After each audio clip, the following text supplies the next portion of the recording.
Mayroong mga bagong muka. Itigil ang paglilinis. Hoy, dalhin mo kami ng tsa. Sige, boss. Pinapilip mo ako at nahuli mo yan. Hindi ko gagawing negosyo ang pagiging hunter kung baliwala. Hunter pala. Lumapit po kayo lahat dito at ang inyong masaksihan. Ang iba't ibang uri ng hayop sa buong mundo na bihira nyo makikita. Nandito sa loob. Teka, ito na kaya yung barkong sinasabi ng mama? Saan kaya dito yun? Sige, pumasok na kayong dalawa. Ito po ba yung barkong, Magandang araw. Sige, dire-diretso lang. Pumasok ka na sa loob. Teka, Magbayad ka na lang paglabas mo, ha? Marami pong pambihirang hayop na dito nyo lamang makikita. Unahin na natin itong higanting ahas na may 3 ulo. Ang pangalan nila ay A-chan, B-chan at C-chan. Sunod ay itong higanting tree frog. Siya ay tumatalon kapag umuulan. Ang kasunod ay ang round turtle. Kapag siya'y gumugulong, hindi na siya mapipigilan. Sa lahat ng yan, ang fox bear ang pinakadelikado at nakakatakot. Sila ay masyadong mailap kaya walang tao na nakakapagpaamo. Bago namin nahuli ang fox bear na ito, 3 tauhan namin ang napahamak. Humihingi ako ng pasensya. Kayo pa ang nagtawag ng mga tao. Wala yun. Nalibang naman ako sa pag-ubos ng oras. Siya nga pala, tungkol naman dito. Alam mo bang muntik akong mapahamak ng dahil dyan?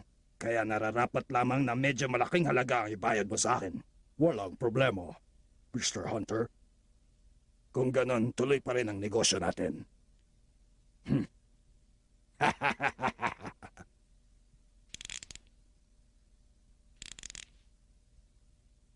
Hoy! Anong ginagawa mo rito?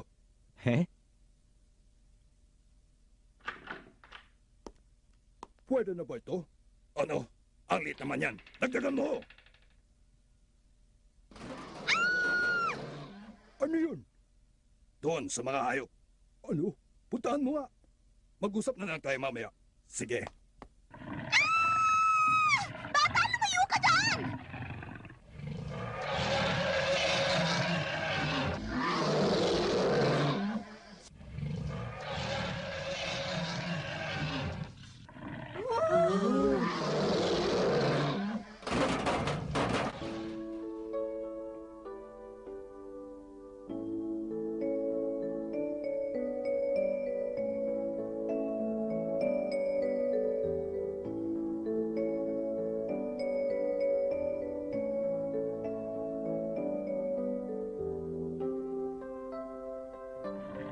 Kawawa ka naman. Dahil nasa loob ka ng kulungan na yan. Katulad ni Konta, siguro ikaw din ang pinuno ng gubat na pinanggalingan mo.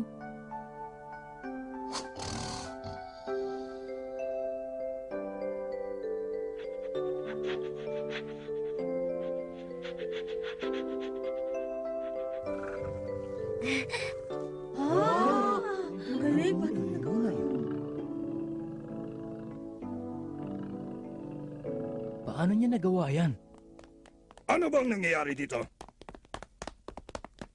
Bakit ka ba sigaw ng sigaw dyan? Si Po yung bata lumapit dun sa hawla, tapos biglang nagwala yung fox bear, pagkatapos bigla na lang itong umamo. Bata, hindi mo dapat ginugulo ang aming negosyo. Kahit isa kang paslit, dapat kang maturuan ng leksyon. Mr. Hunter! Ha? Hunter?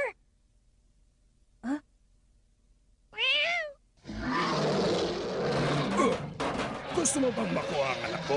Hindi ko ito ibibigay. Malaking pera yata ang katumpas nito, alam mo yan? Siya ba yung Hunter?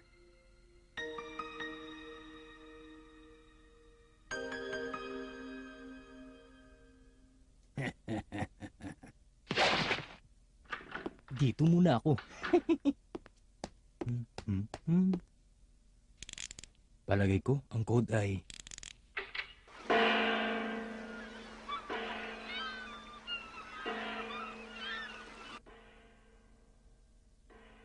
Naku, yung gong na yun. Baka yun na yung gong ng barkong Neptune. Maiiwan ako.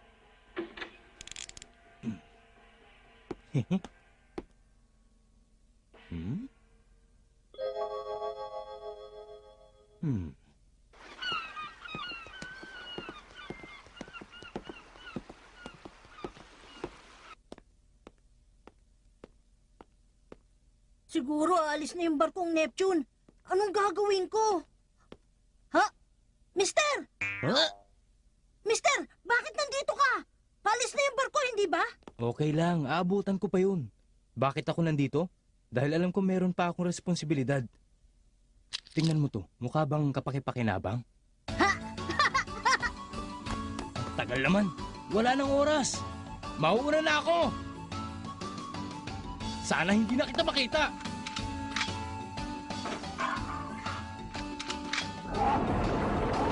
Umalis na kayo! Pumunta kayo kahit saan nyo gusto! Mula ngayon, kayo'y malaya na! Ang kulit niya talaga? Oh, ikaw ba may kawanyan? Mga masamang tao kayo. Alam ko yun. Dapat magpasalamat ka sa akin dahil naging mabait ako sa iyo. Mr. Hunter, turuan siya ng leksyon. Bata, sabihin mo sa akin kung bakit mo ginawa yan. Lalaban ka? Hindi mo ba alam ako isang hunter? Alam kong hindi ka isang tunay na hunter. Masyado kang madaldal. Alam mo ba ang ginagawa ng mga hunter sa tulad mo? Bakit? Mr. Hunter! Maswerte siya. Gutom na gutom lang ako kanina, kaya naisa niya ako. Mister, akala ko ba mauuna ka na? Sinabi ko naman sa'yo, hindi ba? Meron pa akong responsibilidad at gusto kong makatabla dito sa peking ito. Ang galing mo naman! Kita mo? Unang-una, kung totoo siyang hunter, hindi ko siya makakayanang pabagsakin sa isang suntok lang. Sandali lang. Babayaran ko lang yung mga pinatakas mong hayop. Mister, sigurado ka ba doon sa perang binayad mo? Yung perang yun ay ibabayad niya dapat doon sa peking hunter. Kumuha lang ako ng konti para doon sa ginawa ko. Medyo malaki nga lang. Bilisan na natin, baka hindi natin abutan yung barko. Oo.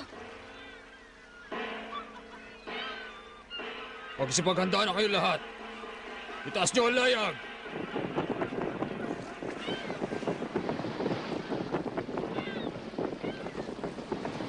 Sandali! Hintayin niyo ako! Sasakay ako sa barkong yan! Ako rin! Nahuli na kayo. Hindi na maaaring bumalik. Kung gusto niyo, lumangoy na lang kayo. Ha? Masyado na yata mabilis itong barko ah. Kahit lumangoy pa sila, hindi na nito abutan. Tignan mo naman yung bata. Nagpupumilit maging isang hunter. Ha? Mister, sumunod ka na lang sa akin. Ako nang bahala. Teka! Sinabi ko na nga ba dapat iniwan ko na lang siya eh. Teka! Ano ba talagang iniisip mo? Sumunod ka na lang. Ano naman ginagawa ng mga yun?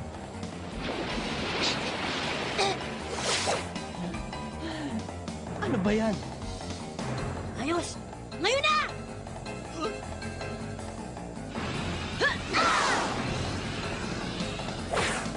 Kumapit ka sa akin! Ha? Oh.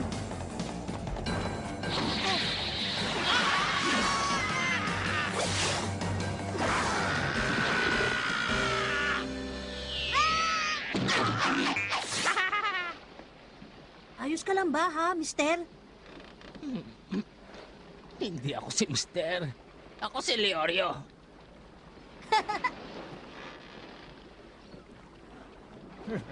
Sa bagay, malilibang na rin ako sa aking paglalayag patungo sa Dore ngayong taon.